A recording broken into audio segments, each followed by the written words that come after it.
Hello everyone and welcome back to Alice Madness Returns. We're going to be trying something a little different today. I think it's been apparent that I have not been thoroughly enjoying the gameplay elements of this game.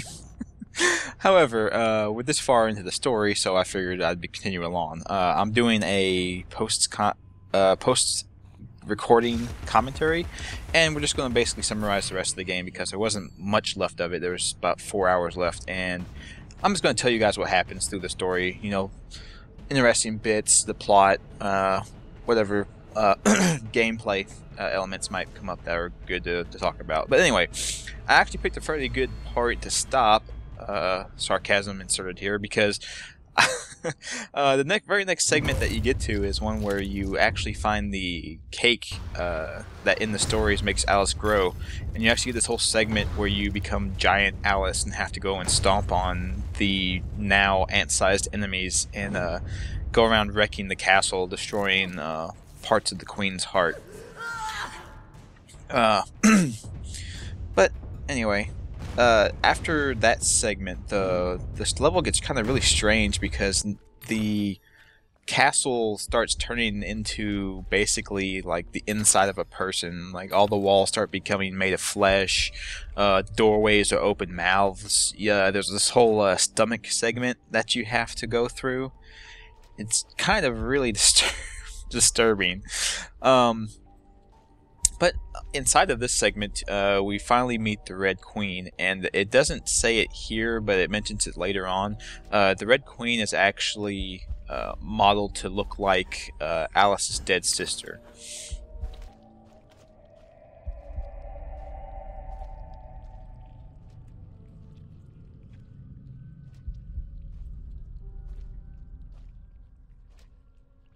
I was expecting someone else. You don't know your own mind! It's nearly a complete stranger. What you claim not to know is merely what you've denied. You've recaptured your vagrant memories. What are you doing with them? You once rejected my attempts to control our lives forcefully, but now you've allowed another to succeed in my role. I won't miss your tentacles. You'd prefer the hot, stinking breath and unyielding attention of a potent, unreasoning, unfeeling hellraiser? I don't think so. Can you give me more than a warning? Caterpillar said you might help. I'd need a better reason to respond than what's currently on offer. If you don't, we're all doomed. Not doomed, forgotten. I may survive here, but you're finished. You see the pattern of destruction. I know you do. The train is trying to destroy all evidence of your past, and especially the fire. Now, who would want that? Who benefits from your madness? The destruction of Wonderland is the destruction of me. Indeed, and vice versa. I've set it in motion. I can derail it. This is good for me. I'm not insane. I didn't kill my family. I am fine. I'm not mad. I'm innocent. I mean, not guilty. What's happening? What are you doing? The train must be stopped, but there's more to do. Your view conceals a tragedy. The whole truth you claim to see eludes you because you won't look at what's around you. There is no method in this madness. My professional opinion, madness is often a treatable disease, though perhaps not in this case. Authority must be obeyed, or it must be overthrown. Cruel to be kind, that's my technique, as they say. But she's as mad as a hatter, poor dearie. Worst is over, and over, and over. Forget it, Alice. Forget it.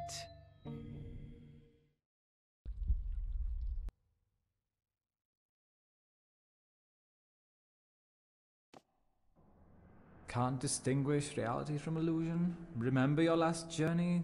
An elephant never forgets where she left her trunk. When traveling by train, a valise, never bigger than your head. I may be wrong, your grace, but I doubt it. Down this path of primordial ooze, and sideways once Indeed, again. Doctor, well demanded, I'm sure.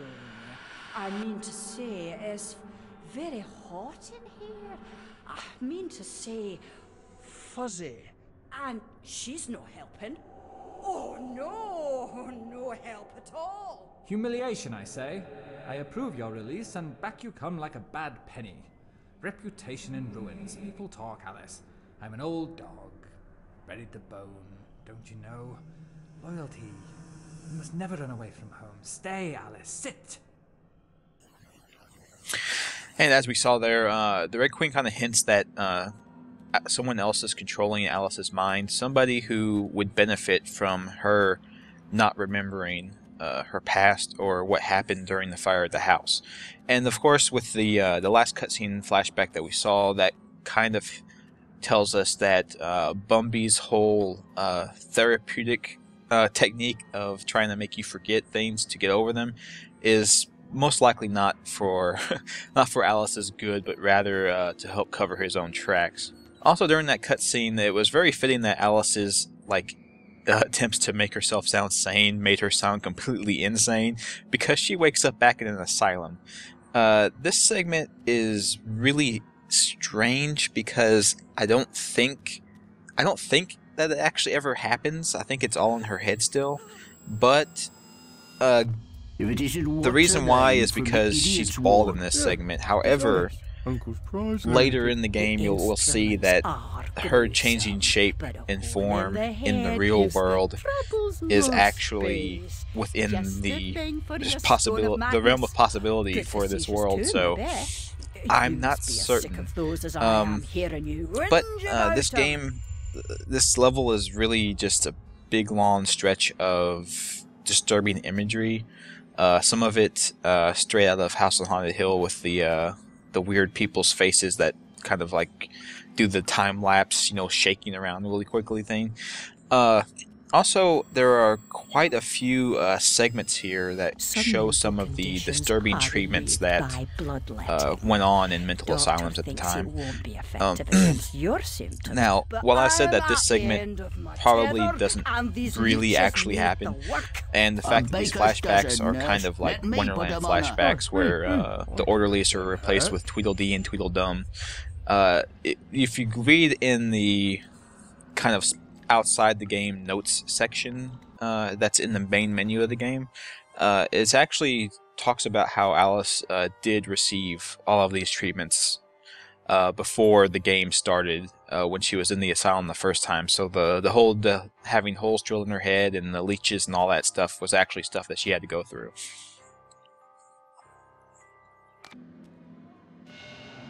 Come now, Alice. Am I not to be as much honored and obeyed as the Queen?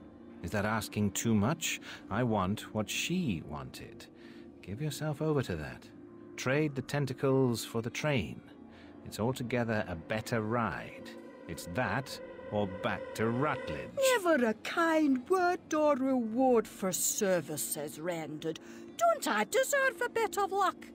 Don't piss on what's right known to me, I say. Brought you out of the asylum, now you go back on your own accord. I told your mother, dear. You're a distant and stubborn child, too content in her own world. Young women need to leave their wonderlands. The real world is not so wonderful. You'll need to grow up. Perhaps some more time in care. You look decent enough, but appearances deceive. I know you for an unstable and violent person. I can't say I'm surprised you've been incarcerated in the asylum again. A long stay under supervision would serve you right. So yeah, that cutscene there was kind of odd because it seems like it's places just to show how kind of crazy Alice is, which we should already know at this point. Most of the people are just telling her to stay in the asylum. However, the Bumby character that shows up actually does mention that the whole train was kind of his idea to kind of lay waste to Wonderland. Anyway, upon leaving the asylum, we go back to what is kind of Alice's default real-world form. I don't know how else to say it. However, we meet this one of these little big-headed kids that we saw in the first Wonderland level, and he's been horribly mauled, and we actually figure out that like all of Wonderland is kind of in really bad shape.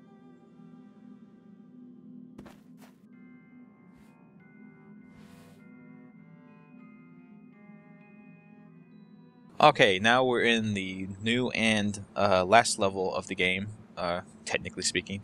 This is the doll world, and it actually has relevance to what we're about to find out, why it's the dollhouse is the place that we're at right now. Also, this level has a little bit of what I've kind of been saying they should have been doing the entire game, where it actually has kind of branching paths that you can take. And all of the paths are different, but they all lead to like the same kind of crossing point. Like they all go through the level, but they don't ever intersect really. You can backtrack and take all of them, but you don't have to. And if you don't notice that's what's happening, you can miss a bunch of stuff, which is kind of what I've been saying they should have been doing the entire game. But they finally got to it now, and it actually does do pretty well. However, this level in general to me was too long, I guess is what I would say. It was too long without being interesting enough to cover its length. Also, there's this weird minigame segment where you kick a giant Alice doll head into these tracks that you have to like navigate her getting shot through cannons, and I don't know. I don't know why this game thinks it has to have a different minigame for every level. Not too far into the level, we meet these little orphan kids who are kind of like the kids in the first level. However, they've been kind of horribly mangled in the face, and the idea is that there's this doll maker who's been going around and kind of altering the children and making them into these grotesqueries. A limited quantity. You're not mad enough to be rejected. You're like them, of them, in a way, but not them. I should say not us. For I'm them, but you're on your way. The way is clearly marked. I believe I know that way, and I'd rather not travel further along it. Is here, you dimwits. Get inside. You also see kind of evidence of this throughout the level where doll parts are actually used to complete furniture, where like the arms of sofas are doll arms, or there's clocks that have doll legs hanging from them. There are paintings that are just paintings of meat. Yeah, I don't know. This whole level is really kind of bizarre. There's also a new level enemy in this level called the Doll Girl, who is this kind of a giant enemy that you just have to attack the front of them until you expose their heart, and then you kill the heart. However, they have this fire breath attack that they do, and when they're doing the fire breath attack, their arms cover up their chest so you can't hurt them. And the way you knock their arms off is you hit them in the back, and these nails, and the nails coming out will make their arms fall off, and then they can't protect their chest anymore.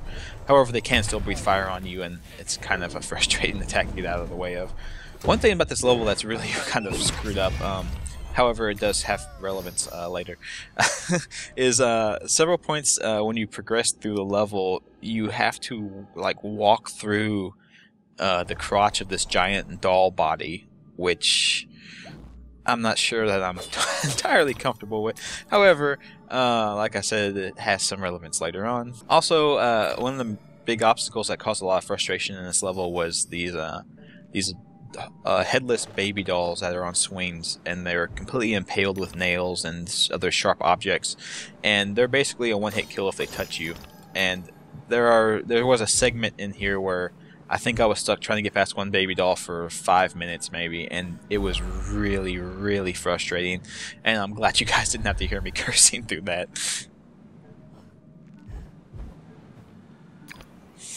Oh yes, another new enemy that shows up in this level is actually, I'm kind of wondering why they named it this. I know why they named it this, but like, they've avoided using curse words this whole game, and then they call this thing the bitch baby, and they truly are they truly are bitches, because they fly around, and while you shoot at them, they kind of sidestep your attacks. They They do a pretty good job of it, but they still get hit every now and then. And you can also glitch the AI where they try to dodge into a wall and just continuously get hit without being able to move. They have a spit attack and a charge attack, and they fit their name pretty well. They're fairly annoying in several encounters because there's just so many of them, and it takes so long to kill them, and you have other things you need to be worrying about. Segments of this level actually go from this cutesy dollhouse kind of looked into this weird kind of strange attic look with a bunch of exhibits that, once again, there's lots of references to this. Reminds me of the House on Haunted Hill movie, the new one. Also, there are segments where the floor is made out of meat and there are spikes that go through the meat floor. Yeah. Anyway, after progressing through the level quite a bit, we actually make it back around to the orphanage where we saw the kind of mangled orphans, and now we find them all dead with a bunch of bitch babies kind of infesting their house. So it's safe to say the doll maker came through and killed them all.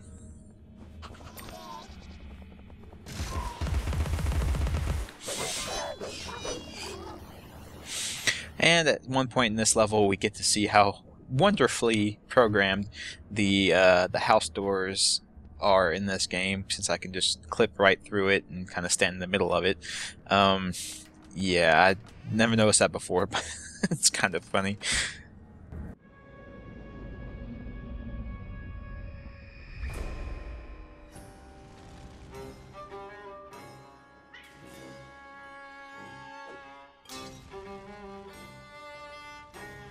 I had a role in my family's demise, but I did not start the fire. Centaurs don't live in Oxford, but a certain doctor did. I saw him, a preening undergraduate. Now I remember him. That key belongs to Lizzie's room.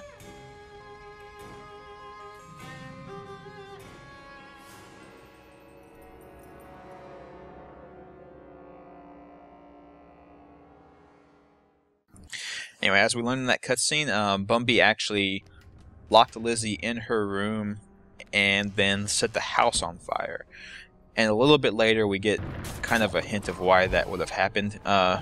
We get a house memory of Lizzie speaking, where she kind of hints that Bumby tried to get her to go along with performing some sex acts, and that she wasn't into it. And at this point in the game, I can't remember if the game ever explicitly tells you how old Lizzie was when she died, so I'm fairly certain she was underage, so it's kind of yeah, so it kind of fits the theme earlier of the crotch of the baby dolls and that you had to go through. It's very disturbing. Am I not the most wretched and selfish of fortune's fools? Oblivious, I live in a training ground for prostitutes. My mentor is an abuser and purveyor. I've been complicit with my sister's murderer and the killer of my family as he corrupted my mind. I sought relief from my pain and you turned me away from the truth. You are almost there, almost free from what you fear. You could have been cured. You could have forgotten. Abandon the memory of my family. They are dead, and you should be too. You misbegotten abomination! Murderer! You blood-sucking parasite! The damage you've done to children! The abuse! I provide a service. In the great and awful metropolis, appetites of all sorts must be gratified. My family! My mind! The infernal train! The train is your invention, your defense. I merely set its schedule and itinerary. The train is coming with its shiny cars, with comfy seats and wheels of stars. So hush, my little ones, have no fear. The man in the moon is the engineer. I'll stop that train, if it's the last thing I do. As you wish, it will be.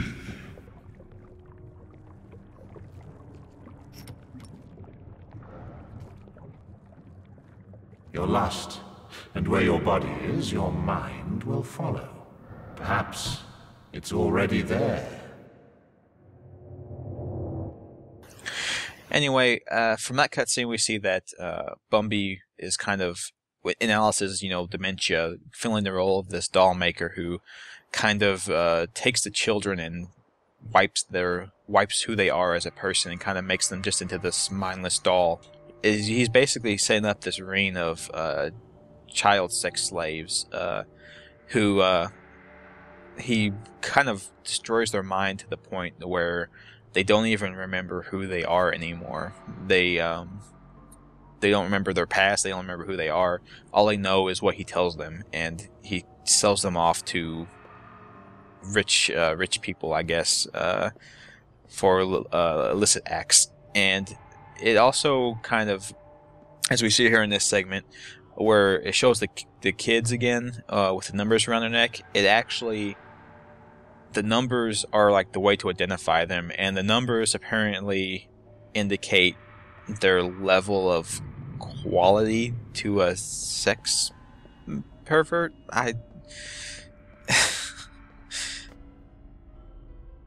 You oozing sore of depravity! Children wearing their names around their necks as if they're breeding livestock! A declaration of their pedigree. You could use one. They're proud to display their provenance. You brute! They can't remember who they are or where they're from. How many minds have you twisted into forgetfulness? Not enough. Yours would have been a triumph. Still, you're an insane wreck. My work is done.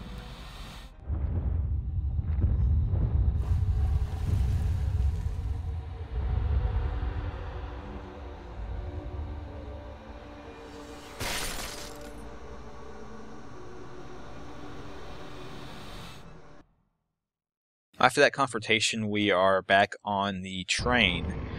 It feels almost like this was supposed to be kind of like a gauntlet, where you were supposed to fight like really tough battles in between like boss fights or something like that.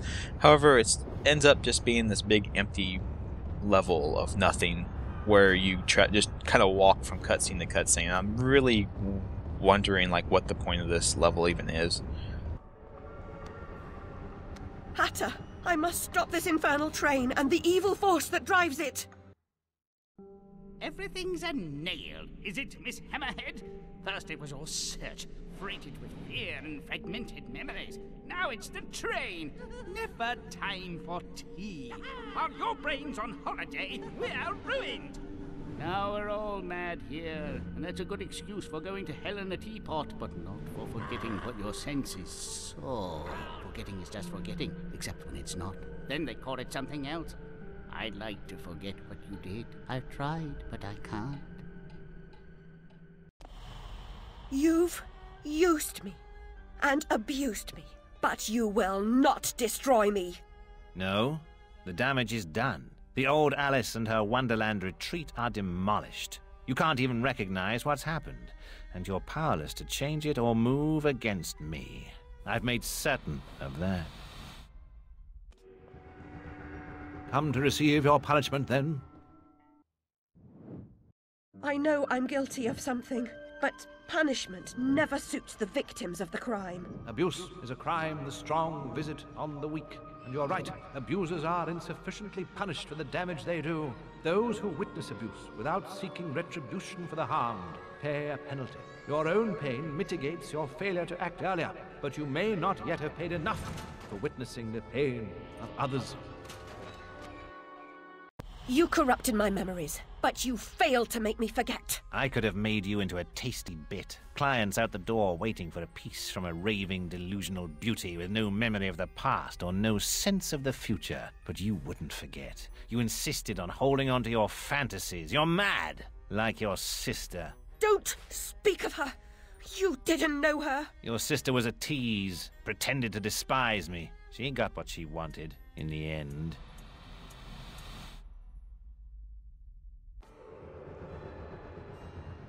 My Lizzie, what is this train's destination? Madness and and destruction. You shouldn't ask questions you know the answer to. It's not polite. And that noise wasn't Lizzie talking in her sleep. Oh, no. Oh, poor Lizzie. And there are no centaurs in Oxford. Make your survival mean something, or we are all doomed! And with that last cutscene, we finally get the story pieced together. Bumby broke into the little house, raped and murdered Lizzie, and then burned the house down to cover up his crime. And then once we found out Alice lived through the fire and kind of saw what he did, or at least, you know, could be able to tell people that he was in the house, he decided to take her on as one of his little projects and try to wipe her mind. However, she was resistant to it, and it didn't quite take with her. And with that, we finally have the final boss battle, which is against Bumby the Doll Maker. And the fight is like easy as hell. It's not particularly interesting. They didn't do anything particularly good with it. It's just kind of there. So yeah. But after that fight, we get to the point where I told you apparently her changing form in the real world is within the realm of possibility, because after the boss battle, she kind of, you know, wakes up and turns into her Wonderland Alice in the real world.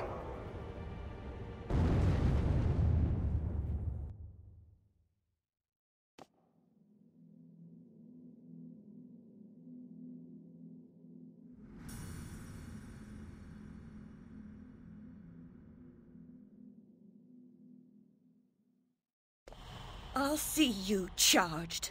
In prison, some half-wit bruiser will make you his sweetheart, and then you'll hang. Indeed. A hysterical woman, former lunatic, roaring outrageous accusations against a respectable social architect and scientist. My God, Alice, who would believe you? I scarcely believe it myself. You, monstrous creature. Such evil will be punished. By whom? By what? Psychotic, silly bitch. Your madness will be punished. Now leave. I'm expecting your replacement.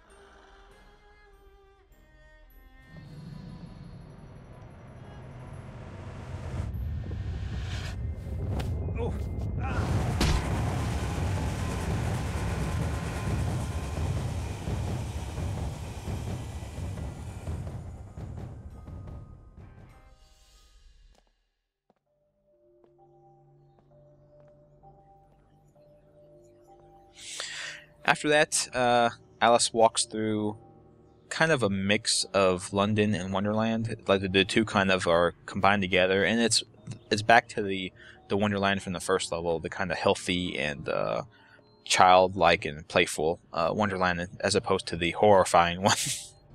Ah, Alice, we can't go home again. No surprise, really. Only a very few find the way, and most of them don't recognize it when they do. Delusions, too, die hard. Only the savage regard the endurance of pain as the measure of worth. Forgetting pain is convenient, remembering it agonizing. But recovering the truth is worth the suffering, and our Wonderland, though damaged, is safe in memory for now. And that's the ending. It didn't make a particularly much sense to me, and it wasn't very fulfilling, really, just having a little monologue by the cat and then, you know, the end. However, it kind of reinforces like what I was kind of saying way earlier in the playthrough, where the way to deal with problems is to actually face them and kind of work through them, not to try to just avoid them and act like they don't exist. But I searched everywhere online trying to find if there's a 100% ending, and there's actually you unlock like higher level difficulties after beating the game. However, everywhere I looked, like, this ending I got is the ending, like that's all there is. So there you go, guys. We got it. So that's it. Alice Madness Returns is done.